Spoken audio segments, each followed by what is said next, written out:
अस्सलाम वालेकुम, सत श्री अकाल दोस्तों पंजाबियों। उम्मीद करता हूँ खैरियत नाल होगे। तो यह कुछ वीडियो असी लाई सन पिछले दिनों पंजाबी के हवाले नाल ना उस ते कुछ भाइयों साढ़े ने कमेंट्स किया है कि यार कि तुसी पाकिस्तान के हवाले नाल गल करो, पंजाब के हवाले नाल गल ना करो।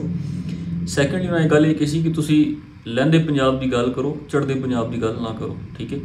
तीजी गल उन्होंने कही कि तुहानू पता है कि सिखा ने मुसलमानों पर कितना जुल्म किया है कि तुसी फिर चढ़ते पंजाब की गल करो या तुसी जिसले वीडियो स्टार्ट करते हो सलाम तो बाद तुसी सत श्री अकाल बोलते हो तो तुसी क्यों बोलते हो।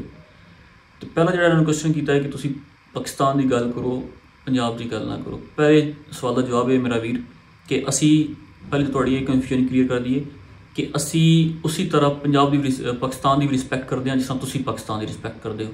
साढ़े दिल उस तरह की मुहब्बत है पाकिस्तान जिस तरह थोड़े दिल मुहब्बत है। लेकिन सिर्फ गल ये कि कोई भी काम की स्टार्ट जो ना अपने आप तो शुरू होता है, फिर अपने घर तो शुरू होता है, फिर अपने मुहल्ले तो, अपने ग्रां तो, अपने पिंड तो शुरू होता है। इस वास्ते सलाह साढ़े सब तो पहले साढ़े पंजाब की चाहिए। ठीक है। साढ़ा पंजाब साढ़े पंजाब क्या हो रहा है सानू पहले अपने पंजाब के तक देखना चाहिए, फिर उस तो बाद पाकिस्तान, उस तो बाद दुनिया। ठीक है। पहली गल ये कि देखो जिस धरती का साढ़े ते कर्ज है ना असी वो कर्ज उस धरती को वापस देना है कि साढ़े पंजाब का साढ़े ते बहुत सारा कर्ज है। ठीक है। तो अज पंजाब नाल या पंजाबी नाल क्या हो रहा है तुहाडे सामने। अगर असी नहीं बोलांगे, तुसी नहीं बोलोगे, हो जितने वीर इस चीज़ की गल कर रहे हैं अगर वो नहीं बोलेंगे तो फिर तो पंजाबी साड़ी बोली खत्म हो जाएगी, साड़ा पंजाब खत्म हो जाएगा। बहुत सारी बैरूनी ताकत ने, शायद तुहानू नहीं पता, जोड़े कमेंट्स करने वाले हजरात ने तुहानू नहीं पता कि बहुत सारी बैरूनी ताकत साढ़े पंजाब के पिछे, साढ़े पंजाबी के पिछे, साढ़े पंजाब के पिछे इन्होंने दोनों तोड़न से लगी हुई हैं। ठीक है। तो अगर असी इस आवाज़ नहीं बुलंद करांगे तो ओबवियसली वो बड़ी आसानी नाल अपने मुकासद कामयाब हो जाएंगे। तो दूसरी गल तुसी कही कि जी सिखा ने बहुत ज़्यादा मुसलमानों ते जुल्म सितम किया। तो मेरा वीर इस तरह की गल्लां ना करो। ये उस दौर गल्लां चंगियां लगदियां जिस दौर जालत होंदी सी। अजकल हर चीज़ बड़े ईजी टू अप्रोच च, किताब्स हो गई ने, स्टडी हो गई, हर चीज़ बड़ी ईजी टू अप्रोच च। इस इंटरनेट ने बहुत कुछ काम आसान कर दिते हैं।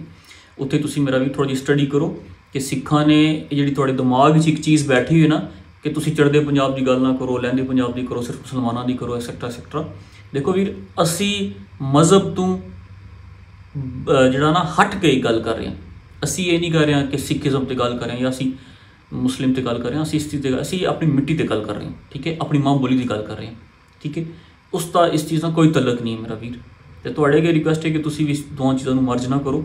जिस चीज़ से असी सैपरेटली गल करें तुसी उस चीज़ से ही रहो। तो दूसरी गल ये कि जो तुसी जिस टॉपिक ते अक्सर असी फेसबुक ते भी या अगे किसी ट्विटर ते अगे पिछे भी पोस्ट करते हैं तो सानू उत्थे भी ये चीज़ सुनने को मिलती है जी कि महाराजा रणजीत सिंह ने बादशाही मस्जिद अपने घोड़े बदे सन, उन्होंने नाउज़ बिल्ला मस्जिद की बेहरुमती की सी। मेरा वीर एक खुद साख्ता गल्लां ने। ठीक है। तारक जमील साहब की पूरी वीडियो है जी यूट्यूब पर मौजूद है। तुम सिर्फ थोड़ी जी जहमत करो, उसनों जाके वेख लियो, किताबों छड़ दो, जस्ट क्लिक करके जाके यूट्यूब पर तारक जमील साहब की वीडियो महाराजा रणजीत सिंह की हुकूमत से, उन्होंने हुक्मरानी से पूरी वीडियो वो जाके तुसी मेरा वीर इंटरनेट पर यूट्यूब पर जाके देख सकते हो। ठीक है। उन्होंने उन्होंने कामयाब तरीन हुक्मरान बोले। रणजीत सिंह अपने दौर का सबसे कामयाब बादशाह गुजरा है।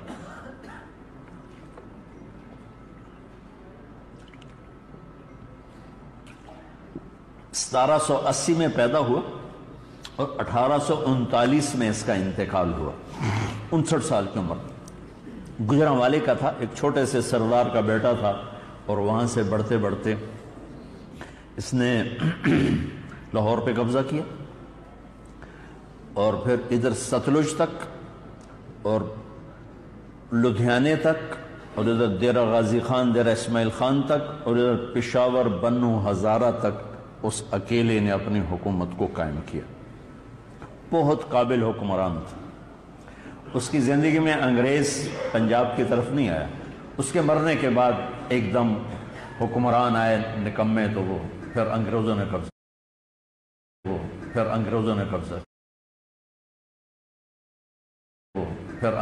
कब्जा किया।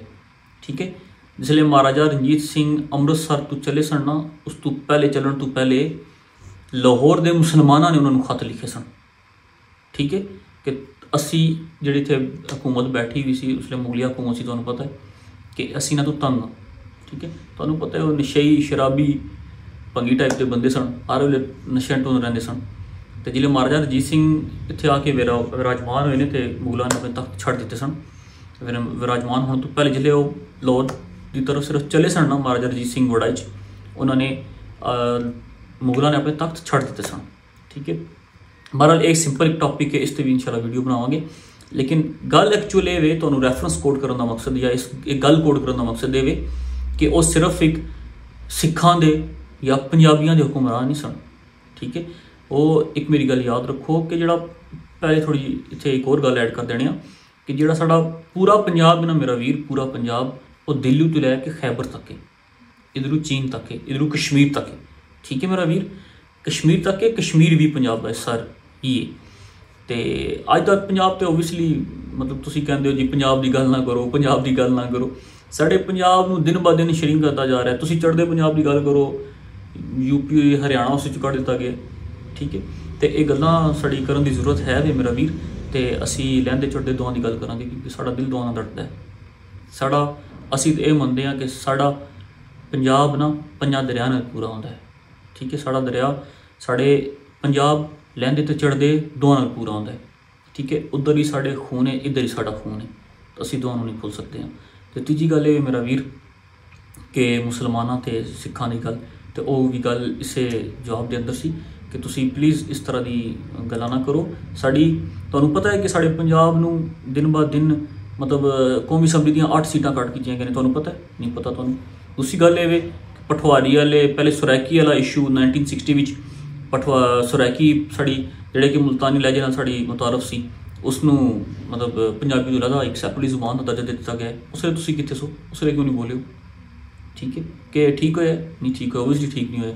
सैकेंडली अज के दौर एक नया दशार पठवारी वाला, तुहानूं पता है उसते असी उसते एक केस जिहड़ा होया है उस तो पहले की साड़ी वर्किंग है उसते, क्योंकि मैं लोकल पिंडी इस्लामाबाद रहने वाला इंसान, मेरी रेजिडेंसी इत्थे पिंडी इस्लामाबाद ही, ठीक है। इत्थे पठवारी लैंग्वेज के तौर पर ऐड कराने की मतलब जी है ना इरादा लोग बनाए बैठे नहीं, लेकिन तुहानूं उस चीज़ का नहीं पता, ठीक है। तुसीं सिर्फ सोशल मीडिया की हद तक रजाइयां बह के कमलों बह के बेडों पर बह के सिर्फ तुसीं कमेंट्स कर देने हो। मेरा वीर रियलिटी नालों थोड़ा जा बखबर हो, तो सानूं तुसीं साडे भरा हो, तुसीं साडा असासा हो, तुसीं साडी बावां हो, कि तुहाडे अगे रिक्वेस्ट है कि तुसीं पंजाबी वास्ते आवाज़ बुलंद करो, ठीक है। तो इस तरह की कोई गल्लां नहीं ने, सिर्फ सुनी सुनाई गल्लां ते कथन जिहड़ा ना वो अमल ना कीता करो। तो पंजाब साडा बड़ा प्यारी सोने जैसी धरती है साडी, ते सानूं इस नाल बड़ा प्यार है, ते साडे इसते जिहड़े रहण वाले उन्हां नाल भी बड़ा प्यार है। पंजाब जिंदाबाद, पंजाबी जिंदाबाद।